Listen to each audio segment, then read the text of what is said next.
Yo, yo, yo, yo! What's up, all you burners, stoners, and potheads? This is Weedman 420 with the Weedman 420 Chronicles. How are all you vipers doing out there? Mrs. Weedman. Mr. Weedman. How the hell are you? I will be much better in about 5 minutes. Because you need to get high, Yeah. high, I'm high. going to light this beauty up, and I'm going to be a whole new person. Before we start smoking, hopefully everybody out there smoking some big fat doinks while you're listening to the show. But besides that, episode 135 got screwed up on Spotify. We try to fix it. If it's not fixed, you can listen to it on YouTube or any other platform. So let us know if it is fixed on Spotify. On my end, it's not, but check us out on YouTube or any other platform, episode 135. So sorry about that, everybody. But here we go. Mrs. Weedman, Yeah. go ahead and light this joint up. And I'm going to talk about this because I'm really excited. A friend of the show's, his name is Sam. We've talked about him many times. He actually won the Pumpkin Bong contest and a couple other things. Gave us some great CBD strain. And in this strain, which we haven't even smoked yet, I've been saving it for the show. This is called Autofuel and Strawberry Goo. And cannot find any information about the two strains together. But Autofuel is basically is an indica dominant strain. And it can be used in and outdoors. Good for relaxation, mellowness, just anxiety. So super stoked about smoking this. And then the Strawberry Goo is a sativa strain, but its effects are relaxing, drowsy, and euphoric. Recommended for evening use to relieve stress and insomnia. The aroma of Strawberry Goo is earthy and sweet, tasting of tart blueberries. But here's the deal.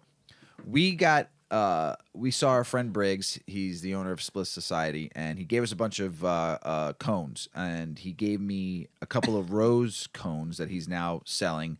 One of them he filled with a bunch of great weed, but then he put a bunch of keef on it. And I did not want to smoke it on the show only because it's a monster doink. Like monster doink. And for me and Mrs. Weedman, we're not going to smoke that whole thing during the show. So I want to share that with friends. So I filled it up with our friend Sam's strain that he gave me, and which is Autofuel and Strawberry Goo, which is 25% THC and 2% CBD. And that took a lot of fucking weed to fill that rose cone up. Like a lot. So this is our first time smoking out of a rose cone. And how you doing there? I'm doing great. And I do have to say, Sam, thank you for this strain. Briggs, thank you for Split Society for giving us the rose cone. But I gotta say, Sam, this strain you gave me was the sticky, dicky, icky. It I touched it just to feel it, and my fingers were sticking together. It clogged up my fucking my grinder, and my scissors were really sticky. I probably could have scraped some off and made some scissor hash. That's how sticky this weed is. So I can't wait to smoke it. Pass that joint over. Here you go. Different smoking it from the rose petal. Yeah. Yeah, it burns differently. It looks like it burns kind of slow. Yeah. Pretty nice. And did the strain have a lot of, is it a diesel strain? No. What am I tasting? Lemony or minty or peppery, maybe? Like my mouth feels tingly. It's Autofuel and Strawberry Goo. I read about them. Yummy. Pretty good. Let's see how it elevates my brain. Really different. It's different. Different taste. It's a different taste, I think, because of the rose. the wrap. 100%. Yeah. 100%. I'm tasting floral. Yeah. Well, my taste buds, because of my medication, as I've mentioned before, aren't great. They're just very hit or miss. So I can't identify the taste quite right. But definitely a different smoke with the rose petal. Mm-hmm. But it burns very nicely. Yeah. And I stuffed that joint really nice, too. But it took a lot of weed. So we watched a movie that we both liked very much. It's on some of the streaming platform. But we watched You People with Eddie Murphy. Cute. Yes, super good. With Eddie Murphy, who I fucking love. Have loved him since I was fucking 8 years old. I mean, he's amazing in everything I've ever seen. Comedies, movies, everything. Julia. Louis Dreyfus, thank you. It always gets me stumbled with her name. Mm-hmm. And Jonah Hill. And I can't remember everybody else's name, so I apologize. But You People was a good movie. Super duper cute. You teared up and cried a little bit. It's a comedy, love story, culture. It's all these different things, lifestyle, culture. It's just, it's fun. It's a Jonah Hill, so there's some silliness in it. Yeah. But there's at the core of it, there's a really good story. Really good story. And good, like, Yeah, it's just good. Yes. It's good. But it's sad at the end. Sad but good. Like in a good way. Yeah, in a good way. It was cheerful at the end. So I highly suggest getting baked and watching it, especially Eddie Murphy. He's just so good. He's awesome. He doesn't look like he's aged a bit. Still looks like he's in his 30s. Yeah. So, but yeah, you people. And then we went to 2 events. Cannabis events. We did. A lot of fun. There's, now I don't, it's like a beta program, but Eventbrite now has an event high, HI, and it's a beta test, but it's for maybe larger cities that have cannabis events popping up, and the host can post the information on there. So anyway, check that out. It's a source of some things, but there have just been more and more groups of people, content people that do social media content and have media companies and marketing companies are just putting these events together, and they're really cool. So we went to, and it's our first time going. Some of them have already happened maybe once or twice in the area, so there are return people who now already know what the vibe is and how things flow. We don't, right? So we went to the first one, and that was Profesh Sesh. Well, that's hard to say when you're stoned. Why do you think I'm always fucking? Right? I couldn't even correct me for like 2 weeks on it. I'm always big trying to pronounce it. So that was a business networking event. A very open, friendly, great vibe. It was in a bar, so they had to be very careful. You don't want to step on the toes of the bar owner and bring cannabis in there, and then they lose their liquor license. So they had what's called the Sesh Bus, and it's an old Greyhound bus, and it's decked out kind of vibey, like 1970s motif, and inside you can smoke weed. And so you could step out of the bar and go smoke weed outside and then come back in, and they had Chiba Hut sandwiches, and it was a bar, so you could order cocktails. I think they had Canna cocktails on the menu, maybe? I don't know. I don't know about that. I don't know. But anyway, there were some really good things. There were a couple dispensaries representing there and giving samples of some edibles. It was just really cool, really great vibe. Everybody that was there was just really open to networking, and it was just fun. It was brainstorming, but it was social. We showed great. up. Yeah, it was great. Then the next one we went to is called Brunch of Stoners. That was fucking awesome. Brunch of Stoners is just that. It was a brunch, and everyone was there getting stoned. The best Pop-Tart I've ever had. It was so cool. Homemade Pop-Tart. Yeah. Oh. So you pay for your ticket, and you went to this anonymous spot, and you got the address shortly before the event. And when you get checked in, you get a little card, and it tells you all the different stations that you can visit. And then each of the stations will punch a hole in your card to say that you've been there, and you can visit some more than once. So there was a flower station where they had the big Gravity bong. And then, which was like amazing. Oh, we got. And they had the Zenko. Yep. And then there was a dab bar and a concentrate bar. So everything they had was live resin. And you had same with at the flower bar. You had multiple varieties of nice hybrid, little boards. indica, sativa. There was a whole menu. Yeah, and but you could pick nice, like on an easel, like really well done. Yeah, it was really nice, Yes. very organized. Everybody that was there working had the Brunch of Stoner shirts on, so it didn't matter what brand or who you were representing or the glass. You were there to represent Brunch of Stoners. It's awesome. Super cool. It was awesome. So very subtle branding and marketing happening. Yes. It was just really cool. It was a completely social event. So you could go to these stations, and then they were cooking brunch in the back of the space. There was an open kitchen, and they prepared this whole breakfast buffet.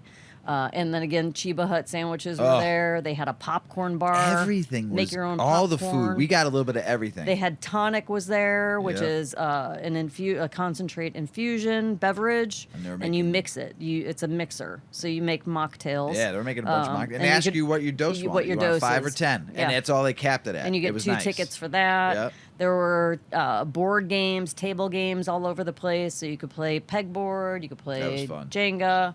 It was really cool. And people were just chilling out. So it was really cool because there was absolutely no alcohol. None. And so it was just literally that. It was Mellow. a cannabis event. Everyone was there to smoke cannabis and enjoy the morning. And people were fucking baked. And so You and I especially. yeah, like in the beginning, like it was everybody like getting excited. It's fun. You're making your way around the room. You're smoking a lot. You're smoking a lot. You're smoking a lot. They feed you. You have a couple drinks. Now the edibles kicked in. You might go back to smoke some more. And now it's like an hour and a half into the event. It was like almost like you were in a library. It was so cool. People were like sinking into the furniture.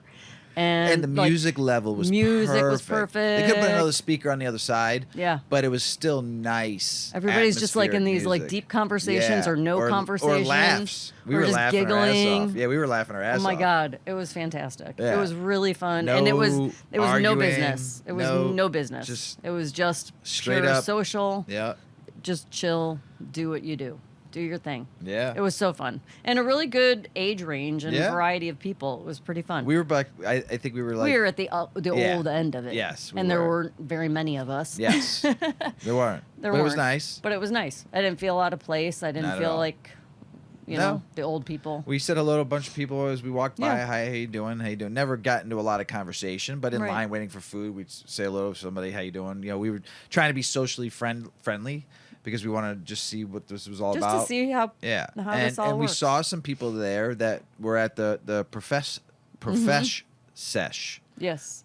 We saw them there having fun too, so it was great. The one girl there told me about the Chiba Hut sandwich. Yeah, which ones to pick? I got the mushroom chicken with cream sauce, like a ranch cream sauce on a soft. Oh my God, that was the last thing I ate, and I should have ate that first because I was so full when I the forced. pastries were so good. Yeah, so here's how it went. My food thing. The vegan soup. There was a The vegan casserole. fucking The egg casserole. Freaking thing was amazing. Was fucking delicious, and the guy. It was funny. We were high. We were very high. We were in that line for food. You know me. I Yeah. never really eat when I'm that high, but I was like, I gotta eat now. The line was just starting, so we got on first. And the one kid was so baked. He's trying to put he was trying to put the cellophane on around the fucking Around his the bowl, around the bowl. He's like, for the and- waffle and you batter. know when cellophane like gets a wind gust and it kind of like Oh my God, it fucking kept sticks. And rolling he's like, up. He's like, no, because it would fold in, and you have to like try to unfold it because he didn't want to waste. And then all of a sudden he got the first one. He's like, ah, Well, and the bowl was wide enough that Very he had wide. to run Yeah. 2 sheets side by side. Oh my gosh. So they kept then- rumpling up. So then we get to the part It with was the hysterical. egg, Yeah. and there's one guy that says he's talking Oh in my God, tongues for a second. I think we were either high or he was talking in tongues, and he goes, "I'm sorry about the vegan cheese," and I'm like, "You should be." And the chef is standing And right, right. next to him. And I he's said- kind of like, hey, dude. And I said, "You should be." And he smiled, and then the chef goes, "You will never know this is vegan cheese in here." I'm like, "All right, you Yeah, know what?" yeah, I yeah. said, "Well, is that sausage?" He goes, "No, it's vegan sausage." I'm like, "Okay, I've had vegan sausage before. It's fine." Right. And It was like a potato cheese casserole with yes, sausage it was and bell pepper. So it was fucking. So was good. I won't even tell you how good it is yet because I was still just staring it down. And then we got our Pop Tarts and we got fucking this cream puff pastry. But I should have grabbed 2 fucking Pop Tarts, but I Pop-Tarts. didn't feel greedy. Yeah. They were fucking. would've been greedy. All right, so I ate half of that first, Uh-huh. the Pop Tart, the homemade Pop Tart, and I saved the rest. I said, all right, I'm gonna dive into these fucking vegan eggs, right? So I dived into these vegan eggs, and I took a bite, and I looked over at you, and I'm like, all right, I'm not even gonna say anything yet. I took another bite, and I'm like, I looked over at you, and I said, you would never know Yeah. that this was fucking. We were both vegan devouring cheese. it. We had this whole But plate you of food. didn't eat the and sausage, and I ate the sausage, you and I ate thought my it was sausage. great because it tasted almost like meat. So, but I don't even want to know what's in it. Don't even Mm-hmm. if it's because I just put in my head it's meat because it had a meat taste because the Mm-hmm. spices they put in there, and you didn't eat yours, and I was like, oh god, this is great. She doesn't like it. I'm gonna fucking nail like 4 or 5 more pieces, and I start picking off of your plate, and then I fucking went back to the fucking Pop Tart and Mm-hmm. ate that. And I'm watching you all along to see if you were gonna eat your Pop Tart, and you finally did. And I'm like, "What's in it?" You're like, "Lemon." I'm like, "Bleh, "Good." Yeah. I don't even watch yours. Oh, it was then. like lemon curd. I had. It was so I had good. strawberry, Yeah.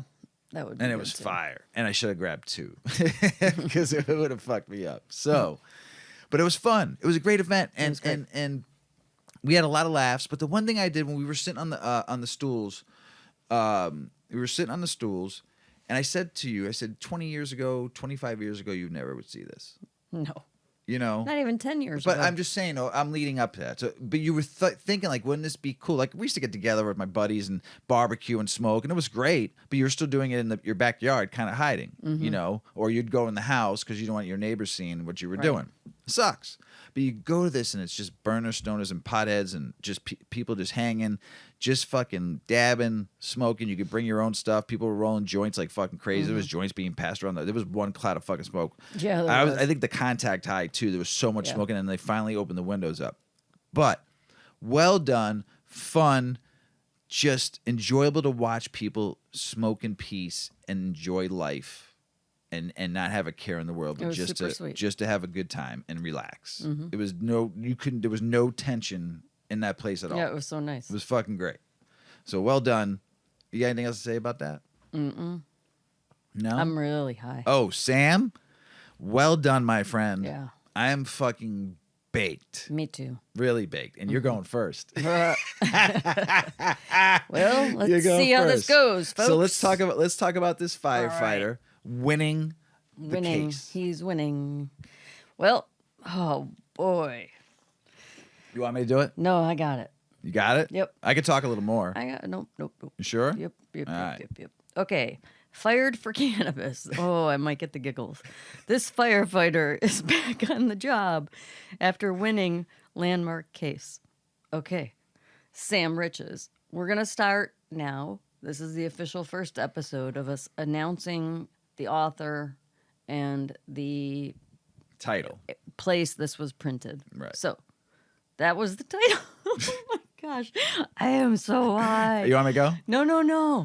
I got it. All right. I got it. Sure. Yep. Yep. Whew. Sam Riches, thegrowthop.com. It was during oral arguments that attorney David Holland got a sense that Scott Martin, an Air Force veteran and firefighter who was terminated for medical cannabis use, would soon be back on the job. Holland represented Martin in his lawsuit against the city of Buffalo and the Buffalo Fire Department. Martin was seeking full reinstatement and to be reassigned back to his original rank and platoon after being fired in December 2020. For nearly 12 years, Martin had worked as an EMT and firefighter for the city, and he was eventually assigned to a truck and platoon that covered his childhood neighborhood.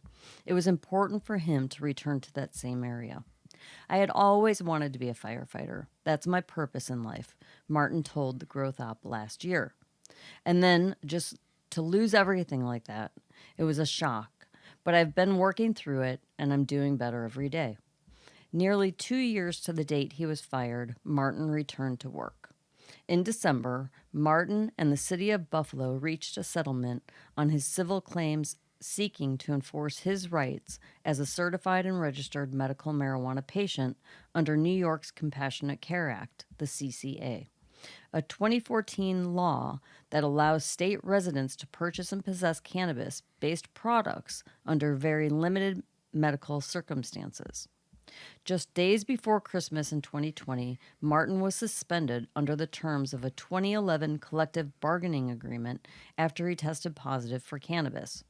2 months later, as he continued his use of medical cannabis, he again tested positive, and he was fired. Holland said the case is the first of its kind in the U.S. to really take on collective bargaining as a whole when it comes to the rights of medical patients. In Martin's case, Holland said the collective bargaining agreement was not caught up with changes in law, and similar situations are playing out across the rest of the United States. The last version was written before the medical marijuana law passed in New York, Holland told the Growth Op in a video call. But then, and the city admitted this surprisingly, they opted to continue their drug testing policy and basically a prohibition on marijuana, whether medical or otherwise. Holland said that during the course of the case, it was revealed that the city considered adding an exemption for medical cannabis patients in 2018, but decided against it unless they received concessions in other areas. He says that while certain rights can be bargained away, such as what is said within the confines of a workplace or on social media after work hours, disability status is not one of them. You can't bargain away somebody's protected rights that are given, he says. The union never really thought about it in the context of people like Scott.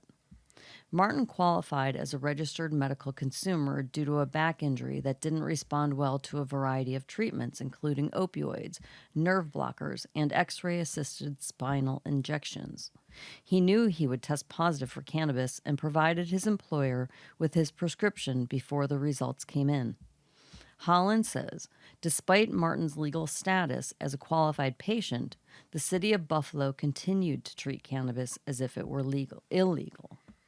When you read New York's medical law, that thing is exactly what it's designed to change, he says. It's designed to protect people that do use it as medicine, as Scott does. Now back on the job, Martin says he's glad the case is over and things are slowly returning to normal. I'm back to doing what I love to do, he says. It'll get back to normal. It's not there yet, but it'll get there. He's continuing his use of medical cannabis, and after spending much of his time away from his job on his garden, he's now looking forward to growing a few cannabis plants on his own. He consumes cannabis after work in the evenings and has found relief after identifying the cultivars and products that work for him. He says he never intended to be a spokesperson for other people. He was fighting for his own rights, but he doesn't back down once challenged. That's just the type of person I am, he says. He admits, though, it was strange to have his personal health issues aired on nationally and to receive media attention from across the continent. It had to be someone, I guess. It's weird, though, to think about it at times and have stories written about me and see myself on TV. But someone had to do it, so it might as well be me. Holland serves as the executive and legal director for the New York State affiliate of the National Organization for the Reform on Marijuana Laws, or NORML. He is also a pro bono legal advisor to the Last Prisoner Project, which seeks clemency and habeas corpus relief for prisoners of the war on drugs. He didn't need much convincing to take on Martin's case. When Scott called me, it just seemed so unfair what had happened to him, given the rights that medical patients have, he says. Here's a guy who fought for his country, helps to fight for the lives of people in Buffalo. What can you say except for God bless you? You're out there doing it for your fellow citizens, he says. And then he gets terminated for what is not even a bad plant, but is an effective medicine. Holland's background served him well during oral arguments when he says he and the city of Buffalo's attorney went back and forth in front of a judge for nearly an hour and a half. I found myself in a position that was more teaching than arguing, he says. I was able to educate the judge on what the laws and protections are and why you shouldn't just believe a collective bargaining agreement should be in control. There's been an evolution of the law that nobody's really challenged before. So Scott was the first to really challenge it in a way that nobody else in the country had.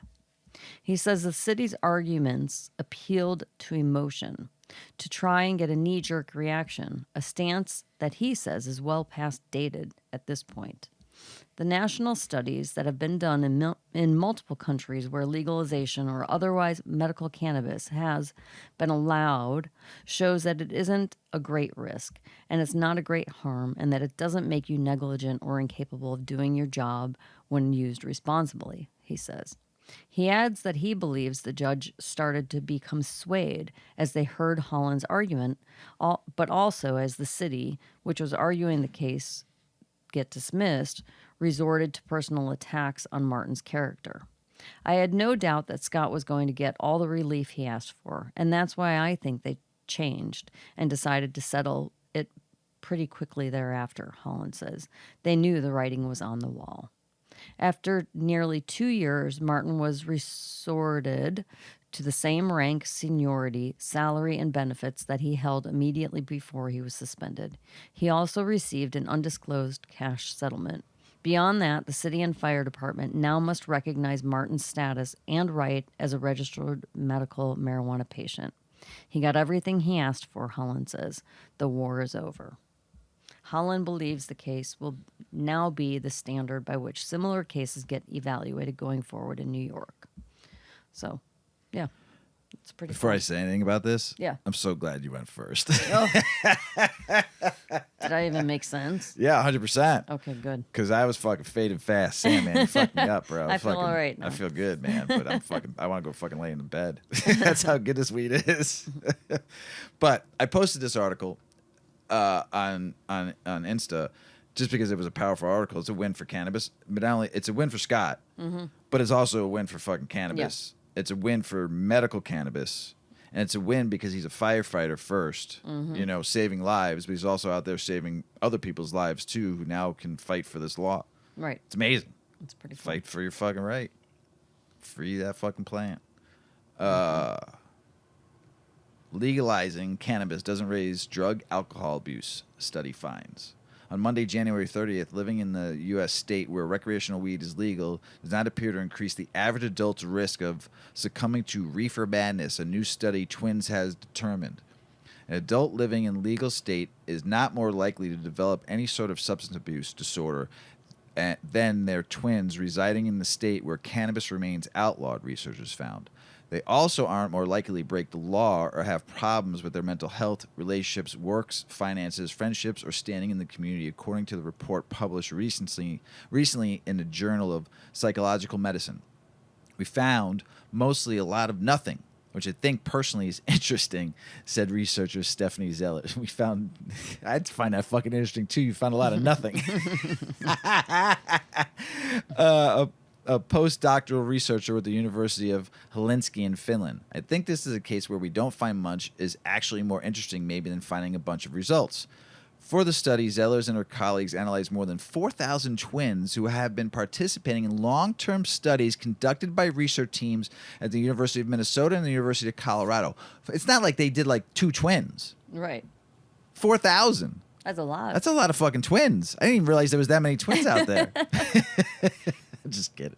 That is a lot of twins. Yeah. They found 240 twin pairs where one twin lives in the state with legal weed and the other lives in the state where it's still banned. There are 21 U.S. states that have legalized, we know this, recreational cannabis. Twin studies are valuable because they share the same upbringing, and in the case of identical twins, the same gene, said Zellers, who began the research as a graduate student at the University of Colorado Boulder.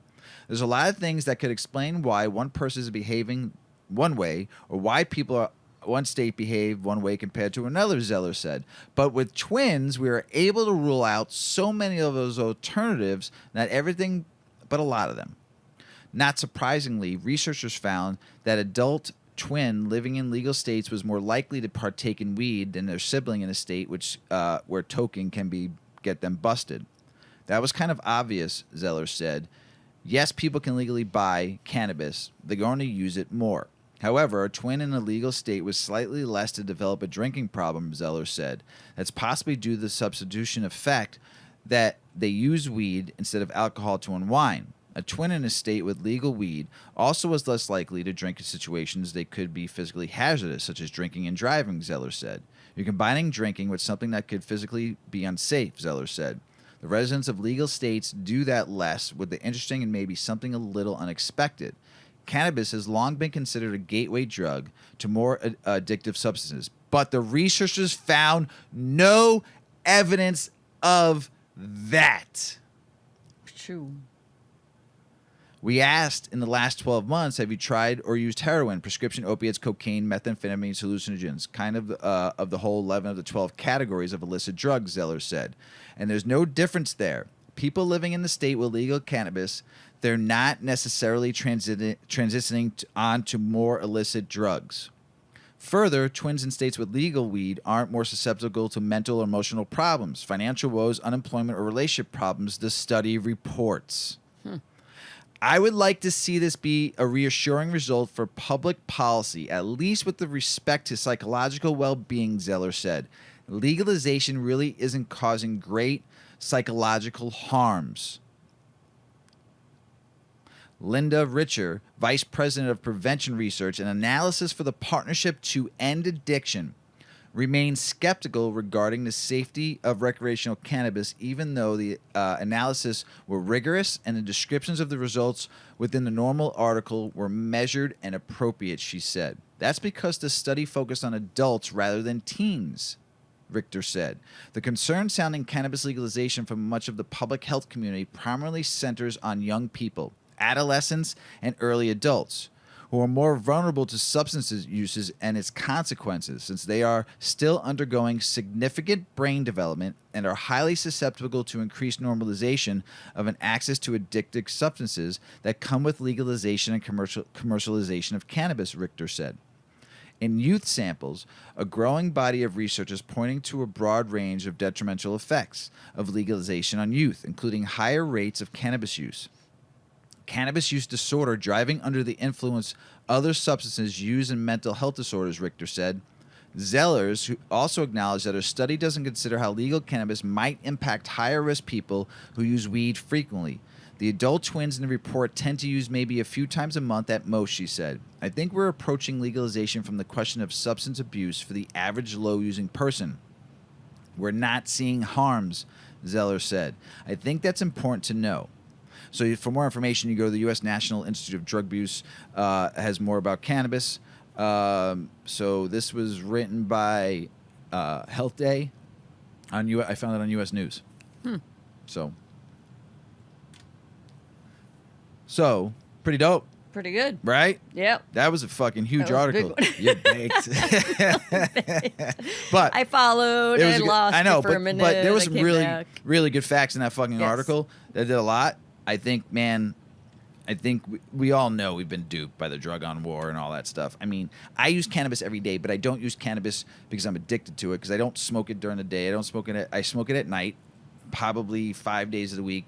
When I come home, I smoke a joint, eat an edible before I go to bed, smoke another joint, I'm good. It's like someone coming home having a beer or two while they're watching TV. Mm-hmm. Right? Right. But during the day, I don't smoke. Right. I mean, it's a medicine to me. I don't need to medicate all day long. You know, I medicate at night. On the weekends, I might medicate a little bit during the day, but not much. But I medicate at night because it suits me well, you know? Mm-hmm. So, you're stoned.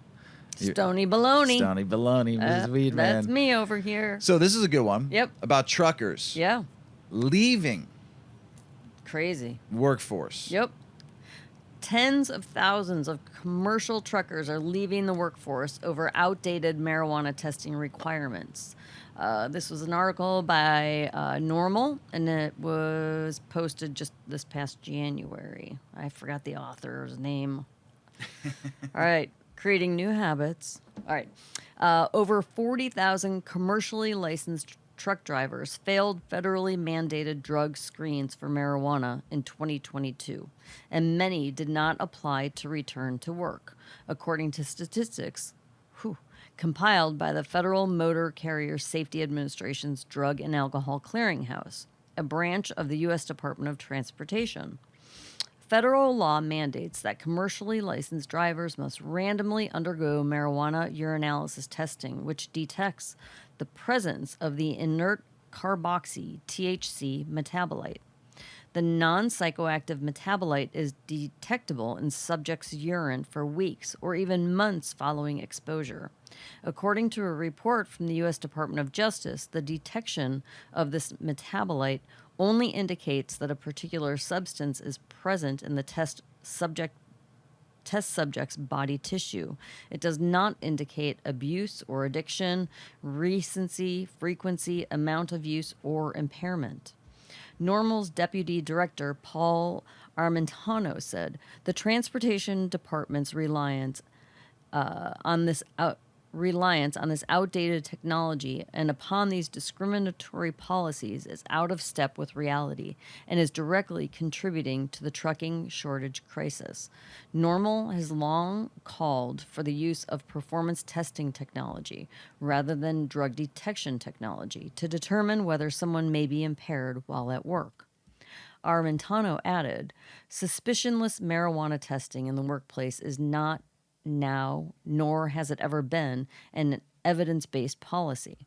Rather, this discriminatory practice is a holdover from the climate of the 1980s war on drugs. But times have changed, attitudes have changed, and in many places the marijuana laws have changed. It's time for new workplace policies to adapt to this new reality and to cease punishing employees for activities they engage in during their off hours that pose no workplace safety threat. Since 2020, over 100,000 truck drivers have tested positive for past exposure to marijuana. About 60,000 additional drivers have tested positive for other substances. Those who fail their tests are required to enter a return to work program, which includes passing a drug test in order to have their license reinstated. However, only 1/4 of those who drug test failures have done so. Only about 1/4 of those with drug test failures have done so, resulting in driver shortages and supply chain issues. Last year, Republican Earl Blumenauer sent a letter to the Transportation Department calling on the agency to amend policies that penalize commercially licensed drivers who consume cannabis while away from the job. It stated, "Your department's zero tolerance policy sweeps up drivers who were impaired, drivers who have not used cannabis for weeks or even months, and drivers who have used federally legal CBD oils. Blanket disqualifications are unjust, unfair, and cause widespread economic and social damage. Thousands of driving positions are unfilled, compounding our supply chain woes. Penalizing safe drivers who comply with state cannabis laws harms both the drivers and the supply chain they support." In March, the U.S. Department of Transportation proposed changes to existing federal drug testing guidelines that would allow for the use of oral fluid testing as an alternative to urinalysis for those working in the transportation industry. At the time, California NORML Director Dale Geringer called the proposal an improvement over existing policy, stating, "Unlike urine tests, oral fluid tests allow for weekend, off-the-job use of marijuana by workers in safety-sensitive jobs. They are also far less invasive of bodily privacy." In recent months, lawmakers in several states, including California and New York, have amended their laws so that most employers may not terminate workers solely on the basis of a positive drug test for the presence of THC metabolites. So again, small little steps, Yep. right? Small One giant step. for mankind. There it is. There it is. Missouri got their adult use cannabis sales a few days early. Yeah, they did. And that's huge. I mean, they officially joined the adult use club early the other day in the morning. As state officials gave the green light to recreational sales 3 days ahead of schedule. Marks the fastest vote to sale time in legal cannabis history. Missouri voters approved legalization November 8, 2022. And here we are, February. Less than 3 months later, local residents lined up at the sample of goods. Sales were expected to begin on Monday, February 6th, but yesterday afternoon, state regulatory officials said they would allow adult use sales to start on Friday morning at 196 operating medical cannabis dispensaries. They already had 196 open. Like New York had one, and it took them over a year to get their shit together. And I heard their fucking taxes there are fucking great for cannabis. It's awesome. So good for Missouri. People are happy. They're going to bet recreational weed. And if their taxes are better than Illinois, people from Kentucky, people from Iowa, people from what's next to fucking, I can't remember what's next to, what's west of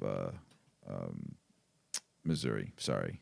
But the state next to them, I'm stoned. What do you want me to tell you? Just that other state. Yeah, the other whatever state. it is. But all Omaha. around, and even people from Illinois, if the taxes are better, Nebraska. recreational, you can go there and get weed now. Because they're going to take out-of-state residents, just like Illinois has been making their money off of all them. Right. People come from Missouri for the last 2 years. Out-of-state fucking pocket money was huge. So Illinois is going to lose probably about, I bet you they lose about fucking... probably about 15% of their business going now. People, if Going south. going to Missouri or just in Missouri alone, St. Louis, you know, And then you got people from Kansas going to go to fucking Kansas City to get their Yep. weed now. You got fucking a big state right there that's going to grow some phenomenal weed. And you got 190. And the top of Kentucky. Isn't Paducah, Kentucky right there? Paducah is next to Illinois, but it is. But it's like right there very too. close. Yeah. So, I mean, it's going to put a hurting. 196 already open. That's more than Illinois has. Too. So don't forget that too. It's so stupid, Illinois. You done fucked up. Mississippi celebrates the launch of medical cannabis sales also. Mississippi made history when it officially began its first day of medical sales. A few Mississippi dispensaries were ready to open on customers on January 25th. Mississippi Trade Association said the first customer of Brookhaven-based cannabis company was Debbie McDermott. That's good for her. So that's great. According to Mississippi Medical Association Executive Director Ken Newberg, the launch of this program has been a long time coming. Yes, it has, especially because you have a college that has been studying cannabis forever. Medical cannabis cardholders may purchase 3.5 grams per day, 6 days a week, or a total of 3 ounces every month. All right, that's cool. Fucking good for them. Mississippi Governor Tate Reeves stalled the progress of the new medical cannabis bill in November 2021, but finally agreed to the details of the new law in January of 2022. Signed it in February. All right. So you're going, Mississippi. Good for you. And that came from High Times. New weed bill would legalize medical cannabis bud in Iowa. Bye-bye, Illinois. Because they're seeing what you're doing. It's good. Oh, my God. Everybody's going to be broke. Because the only fucking thing that's going to make money here is the fucking state and fucking bazillion taxes here. It's fucking stupid. You better fix those fucking tax laws quick. But good for Iowa. They need to. Our friend Paula lives out there. She needs to get weed. She's tired of coming to Illinois and paying those high taxes. Republican Congresswoman reintroduces the bill to move cannabis to Schedule 3. Should not even be on any schedule. The only schedule it should be is growing schedule. Like, how much weed can I grow this year in my own fucking home grow? So, great though. The Marijuana 1 to 3 Act would move cannabis to Schedule 3, which would have several consequences.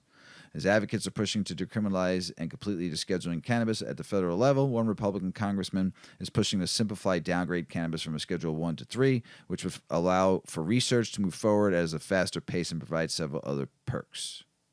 So, Greg Steube, Republican Florida, reintroduced a bill to H.R. 610. So that's cool. Sign that shit. Get that done. Quick. Like, take it off. And that came from High Times. Let's see here. Hawaii residents. 86 of adult Hawaii residents favor legalizing recreational cannabis. They've been fucking wanting cannabis there for years, and your medical program is kind of weak. So we've been talking about them for a little bit now. Cannabis farmer markets in California. And then we have some stuff going on in Minnesota, the USDA hemp report, and Texas outdated program. So cannabis bill moved forward to Minnesota. I think they're on their 4th now vote. How many houses do you have to go upwards in a house to get to the top? Do you know? I don't know. You're asking me? Because this is the 4th. They keep on saying the 4th house vote. Why does it have to go 4 floors, 5 floors? How many floors do you got? How many house floor votes do you get? 10 before you fucking say okay? Do you just keep on going up a level? USDA Weekly Hemp Report. The Agricultural Marketing Service announced its first edition of the weekly National Hemp Report. Report is free.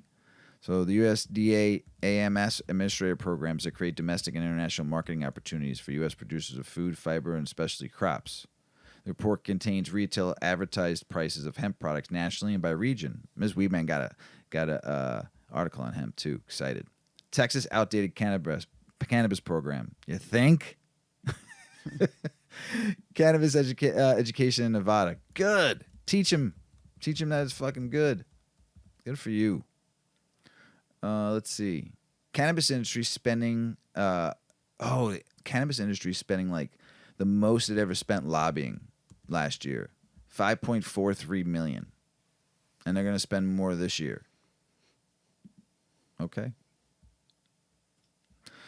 Here's a big one.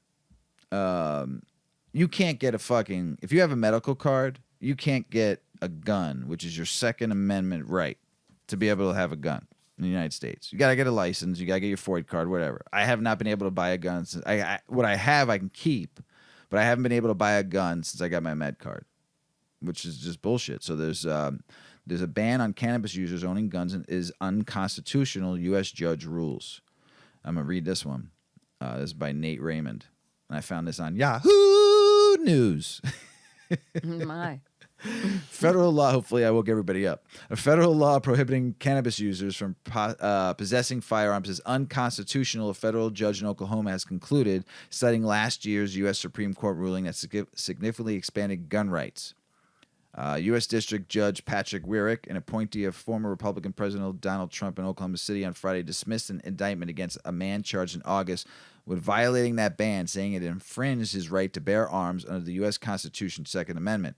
Wyrick said that while the government can protect the public from dangerous people possessing guns, it could not argue Jared Harrison's mere status as a use of cannabis justifies stripping him of his fundamental right to possess arms. He said using cannabis was not in of itself a violent, forceful, or threatening act, and noted that Oklahoma is one of a number of states where the cannabis is still illegal under federal law but can be bought with medical use. The U.S. Department of Justice did not respond to requests for comment but is likely to appeal. The decision marked the latest instance of court declaring a gun regulation unconstitutional after the U.S. Supreme Court's 6-3 conservative majority in June ruled that the Second Amendment protects a person's right to carry a handgun in public for self-defense. The ruling New York State Rifle and Pistol Association v. Bruin announced a new test for assuming firearm laws, saying restrictions must be consistent with the nation's historical tradition of firearm regulation. So, I should be able to get a handgun if I want to buy one. Right. And they shouldn't stop me or anybody. So, we talked about hemp. We do. Tell us a little bit about what's going on with fucking hemp, Mrs. Weedman. Yeah, hemp is making a comeback in the construction industry. This was an article from the BBC, and Pedro Garcia is the author. Weary of his life as a computer engineer, in 2010, Elad Caspin packed his bags and traveled the world. He wanted a break from Israel, describing life in the country as complicated. I knew I didn't want to live there, in spite of having a good life with a good salary, he says. After 2 years of traveling, he arrived in Colos, a village in southern Portugal. He liked it so much he decided to stay.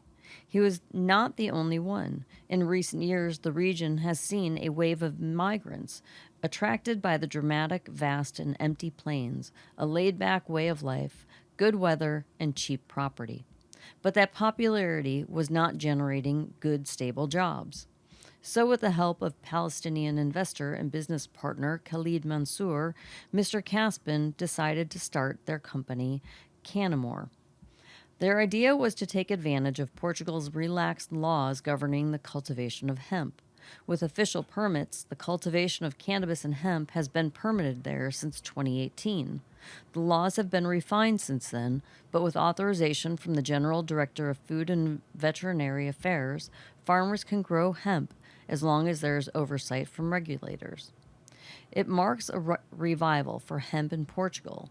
It was an essential raw material for the nation's maritime expansion, which began in the 15th century, when it used to make cord, rope, and sails. Hemp fiber was prized for its durability, a quality which has caught the attention of today's construction industry. Not only is it tough, but hemp also has the potential to make big savings in carbon dioxide emissions. The plant traps carbon dioxide when cultivated and can, when made into blocks, replace concrete, which is a carbon-intensive product. According to a European Commission report, the carbon sequestering properties of hemp are remarkable. In just 5 months, 2.5 acres of hemp can trap between 9 and 15 tons of carbon dioxide.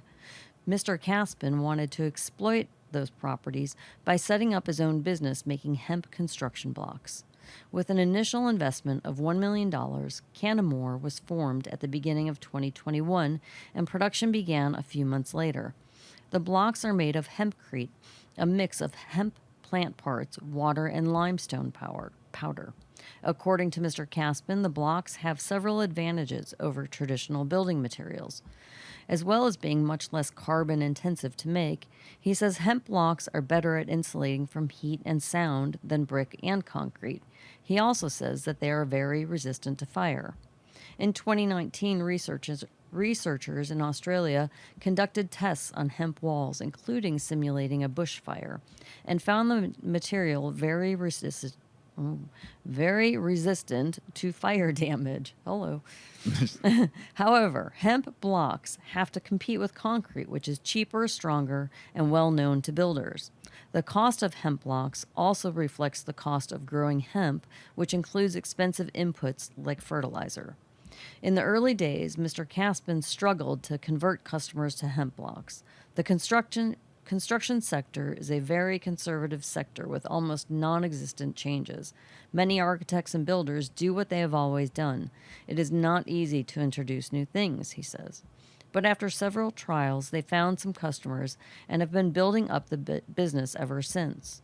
Currently, Cannamore produces between 4,000 and 10,000 blocks every month, enough to build about 3 houses. Demand is strong, and the company has a new factory planned, which should produce about 120,000 blocks a month. So the next problem is sourcing enough hemp to feed the new factory. At the moment, Cannamore buys hemp from abroad, which pushes up the cost of its blocks, and their plan is to persuade more local farmers to cultivate the plant. There was no factory because there was no cultivation, and there was no cultivation because there was no factory. We have this opportunity and the privilege to break this cycle, Mr. Caspin says. With local materials and with larger capacity, production costs will drop significantly. In 2024, we will be able to offer our blocks at much lower prices, he predicts, even cheaper than concrete. To produce enough hemp fiber, he estimates that 1,000 hectares, or approximately 2,472 acres of hemp will need to be cultivated. We are in talks with several farmers. We offered to buy their whole crop, and we know that there are people who want to buy not only blocks, but every hemp byproduct that we make in the new factory. He expects to be able to tap up to 150 hectares of local hemp production by the end of 2023. For 2024, the target is 500 hectares. But it all will depend on Alentejo's farmers' willingness to change tack towards the leafy plant. Cannamore will have to compete with larger European companies such as Belgium's IsoHemp. Its factories located in central Belgium, they've got a production capacity of 5 million blocks per year, enough to build around 2 houses a day. Dang. Unlike Cannamore, it can source most of the hemp it needs locally from the north of France and the south of the Netherlands. But the two firms do share one similar challenge. The construction sector is indeed a very traditional market, and habits take time to change. The current obstacles are the lack of knowledge of the product, says Charlotte de Bellafroid from IsoHemp. Back in southern Portugal, Cannamore is set to become one of the biggest local employers, raising its numbers of workers to 30, up from the current 6 who work on the production line. Marcelo Guerreiro, Ourique's mayor, tells the BBC, "We weren't acquainted with hemp's potential, but we dealt with the proposal with an open mind. The local council gave Cannamore the land it needs for the new factory, and Cannamore has raised the money needed to build the factory, estimated at $5 million. Good for them. But 30 jobs is very significant for Ourique, and Cannamore will become the biggest employer in town," the mayor says. "We're satisfied with the recent evolution concerning cannabis in Portugal, not only in legislative terms, but in terms of society acceptance," he adds. Pretty cool. Yeah, that's fucking awesome. Yeah. I want to fucking build a house with hemp like that. Those fucking blocks are fucking big. Those pictures, damn. You'll see when we post the article. You can take a look at it. It's pretty dope. International news. Cannabis pilot program kicks off in Switzerland. Selected participants will be able to purchase weed for recreational use in Basel, a first for Switzerland. Weed is for sale in one of the largest cities in Switzerland, for the select few anyway. So that's cool. That's from High Times. What else? Germany. Legalization delayed. Tisk, tisk, tisk. You're supposed to be the biggest exporter or importer of cannabis, and you're supposed to be doing some good shit because, you know what, it's because of the European Union why this is fucking happening. So, but because they know once Germany does it, everybody's going to do it. Fast and quick. So, Hong Kong, dangerous drug CBD banned to begin. High Times banging it out again. Beginning February 1st, CBD will be treated like a dangerous drug in Hong Kong. How is it dangerous? In a starkly different approach from the U.S. and many other places around the world, Hong Kong moved to ban CBD and categorized as a dangerous drug last October, and the ban begins on Wednesday. That's just fucking crazy. The full ban on CBD is a semi-autonomous administrative region begins within days.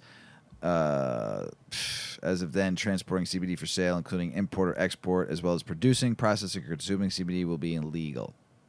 People caught going to pay about face up to life in prison and 5 million Hong Kong dollars, $638,000 in fines. If you're caught with possession of CBD, you can face a sentence up to 7 years imprisonment in Hong Kong and $128,000 a million Hong Kong money. It's crazy. It's just crazy. Mrs. Weedman's dying over here. Giggles. So even nearby in mainland China, CBD is banned in cosmetics as well as synthetic cannabinoids, which are typically made from CBD. But keep in mind that China is blamed as one of the world's more major sources of fentanyl precursors. In China than in other parts of the world, synthetic cannabinoids are mixed with other drugs more frequently. So, fucking crazy. Jackie Chan, son, a Hong Kong native, served 6-month sentence in 2014 to 2015 for hosting a get-together with weed in the Beijing apartment. Jeez. Damn, that's nuts. Did you just say this, or did I read this today? Because I'm high, so I'm not sure. Did you just say that CBD? Yes. Yeah, you read it. You read it. But I told you I had this as one of the articles today. They're gonna CBD. It's gonna be classified like heroin. I just read it. Okay. I just read it. I told you that though. But I read it. I read this like last week. I'm back. You're back. This article came out January 30th. I've had it in the arsenal for a minute. Old news. It's not old news. No, I'm just teasing. We had a lot of news when we did the last episode. Argentina launches cannabis regulatory agency with an eye on exports from MJ Biz Daily. Argentina launched a national regulatory agency for the hemp and medical cannabis industries, aiming to capitalize on the domestic and international markets. The agency also listed its general objectives and introduce hemp and all its derivatives in Argentina, including for food, construction materials, textiles, and bioplastics. Amazing. Promote scientific research and cannabinoid-related technologies progress, as well as promote favorable conditions for the existing industries inside the country. We're so far behind. We're going to be so fucking left behind. So stupid. Oh, my God. It's good for Argentina. So good for them. Another law was passed in May of 2022, the regulatory framework for the development of medical cannabis and industrial hemp industry. That law is there. Terrible. Australia, shout out to our friend Terps and fucking Tez down there. Tez was sending us some pictures of those fucking trucks, those diesel trucks he works on. Jeez, those fucking things are ginormous. Holy the scoop shit. of the truck could pick up your house. Yeah, Things are more. huge. 2 houses. Those things are fucking ginormous. Thanks for sharing, Tez. Australia reveals potential cannabis legalization plan. A recent report has revealed Australia's plan to approach cannabis legalization within the next few years. The Australian parliamentary budget recently released a proposal exploring 2 options on how to approach the cannabis legalization. It was commissioned to explore what legalization could look like through the request of Senator David Showbridge and the Australian Greens Party. According to the PBO's reports, the first option would establish the creation of the Cannabis National Agency, CANA, which would act as the sole wholesaler between producers and retailers, set wholesaler prices on cannabis, and issue licenses to potential cannabis businesses and owners. Ideally, the agency would be funded completely through the fees required to apply for production of the retail license. The second option contains all provisions from the first option. I'm glad we got that understood. Except for the final recommendation, we would change the excise tax to 15% instead of 25%. That's good. According to the New Zealand Herald, Senator Shoebridge suggested the tax revenue could be used to raise rates provided by JobSeeker, the government's job finding service, and raise financial aid provided by the Job Service Youth Allowance. 88,000 public housing units can be built in the next decade, which give more than 250,000 people a home. That's fucking dope. Why aren't we doing that here with all the money fucking these governments are making in taxes? especially here in Illinois. Jeez. Right. Fucking almost, what, $600 million they got in taxes this year? $600 million. Just one state. And we got homeless people living all over the fucking streets. That's not right. No, not right at all. You could build fucking nice fucking homes for people in I don't know, whatever. Commercial cultivation could be begin in Australia as early as 2023 if the PBO plans are adopted, which would ensure the cannabis supply will be ahead of its demand. Applications for production and retail license could begin as early as 2023 or 24, with an expectation of launching sales by 2024, 2025. So you're about 3 years away. That sucks. I mean, you could turn this over pretty quick. Look at Missouri. So High Times kicking it up in Australia. I love it. Who do we like? Who is your dad's like favorite country artist guy? Willie Nelson. Tell us about it. Yeah. He's turning 90. And he says that marijuana saved his life. A little article here by Tierney Bricker from E! Online. Willie Nelson is ready to party. The country music legend is turning 90 on April 28th. And to properly celebrate his milestone birthday, he's headlining a 2-day concert in Los Angeles. Fucking A. Could you imagine being 90? The name of the concert is Long Story Short, Willie Nelson, 90. And it'll take place April 29th and 30th at the Hollywood Bowl. It features performances by Nelson, Casey Musgraves, Chris Stapleton, The Chicks, Sheryl Crow, Snoop Dogg, and many more artists. And before the star-studded event, Nelson is pre-gaming by releasing a new studio album he'll drop, I Don't Know a Thing About Love, on March 3rd. And the iconic singer-songwriter also teamed up with Snoop Dogg and Martha Stewart for a new Bic Easy Reach lighter campaign that gives a fiery wink to Nelson and Snoop's shared love for marijuana. Having a jam-packed schedule at 89 is fitting for the singer, who's given a lot of thought to the legacy he'll leave. When he asked how he wants to be remembered, Nelson told E! News, Francesca's amaker, that I always showed up. I love that. Mm-hmm. I love that. I'm pretty good, he said. I've managed to keep my weight down pretty good. I don't do anything that's too bad for me. I don't drink as much as I used to. I still drink a tequila occasionally, but not like I used to. As for his well-documented love of marijuana, well, it not only saved my life, it probably saved some of other people's lives, he explained. Before I smoked marijuana, I was drinking a lot, and I might have killed a lot of people too. So I'm just glad that didn't happen. I'm glad we lived through the bad times.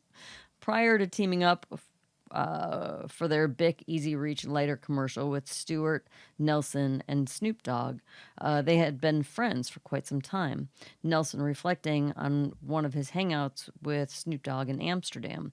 Oh, we had so much fun trying to outsmoke the other one, he said, going on to reveal that the two had even begun working on a song together, but he admitted, I'm not sure we ever finished it.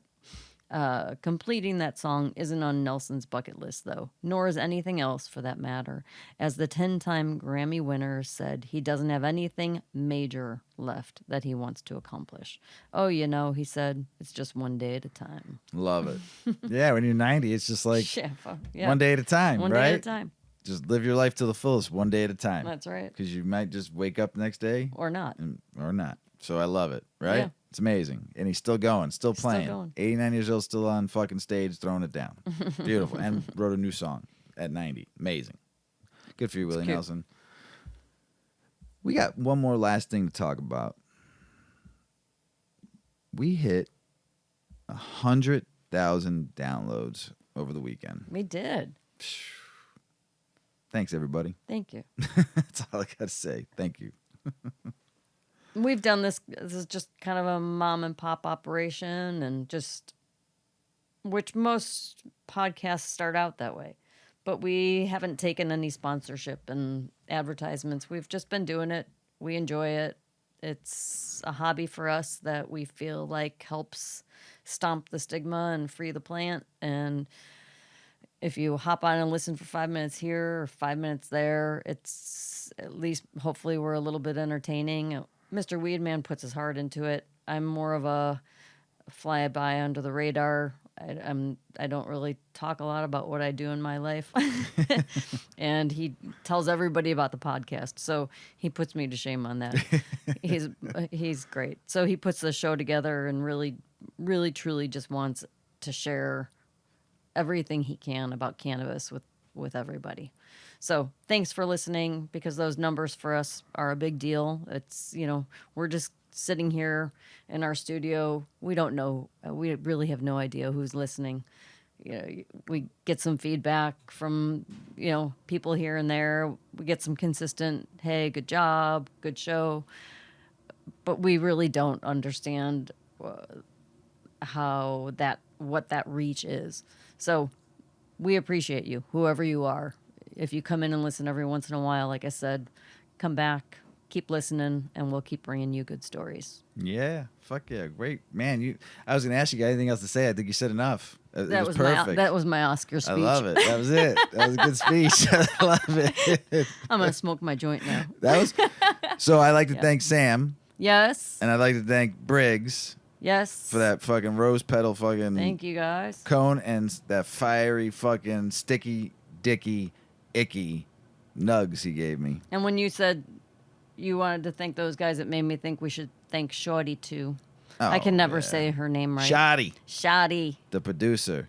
You're amazing. Yes, thank you, Shoddy. 100,000 downloads, Shoddy. We appreciate you. We all appreciate that every bit of it. What did you think of this when we started this thing in the basement with She Polly? gives us advice along the way. Yeah, she's good. Thank you. Good. Thank you, Shoddy. We appreciate you big time.